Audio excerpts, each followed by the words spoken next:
Washington is now, quote unquote, turning to talk about jobs from the discussion of deficit reduction. At least that's how the media portrays it.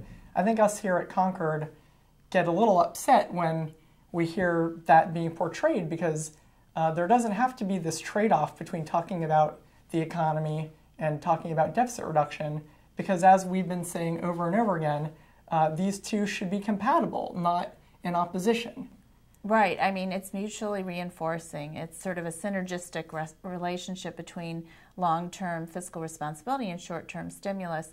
I think we can hearken back to the 3 T's that were first discussed years ago when we first came up with the need for fiscal stimulus. That is, that the most effective stimulus is that which is timely, that's well targeted, and is temporary in nature. I mean, I think we've gotten into trouble over the years because we've done a lot of deficit spending, whether through on tax cuts or direct spending, that's been done in the name of stimulus.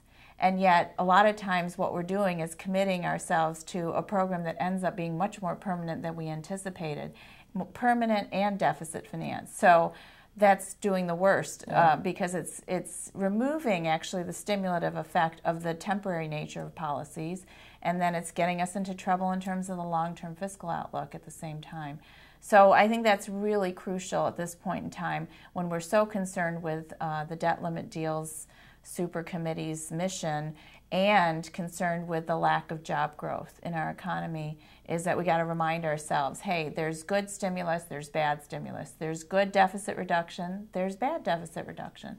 And really the trigger that the committee would face if they don't act is probably the worst kind of deficit reduction. That's right, because it would be automatic cuts across the board in direct spending, and if you look at who benefits the most from direct spending programs, they tend to be lower and middle income households, and they're the ones that have the most constraints in terms of their cash right now, and that's why demand is suffering so badly. And it doesn't help over the long term either, because you're not actually cutting the spending that's contributing to the long-term problem. Right, we're not cutting the growing sources of the sources of the growing deficit over decades to come. So really, why are we stuck in this box? How can we get out of this box? There's no pivot from the economy to deficit reduction and then back to the economy. We need to really be looking at this as all one thing, and I think the committee might be our last hope, at least before the election, of getting something substantive done. Everything is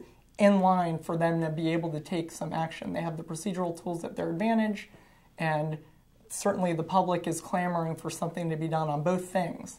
That's right. I think it'll be public opinion and influence on the members of the super committee is really crucial because I don't think the public's going to put up with either the super committee not coming up with a credible plan for longer-term deficit reduction, or the super committee seemingly ignoring concerns about the short-term economy. So the super committee is going to have to wrap their arms around this idea that, you know, you can do both. You can do something that's good for the longer-term economy, and you can keep an adequate and effective amount of stimulus on the short-term economy. All right, great.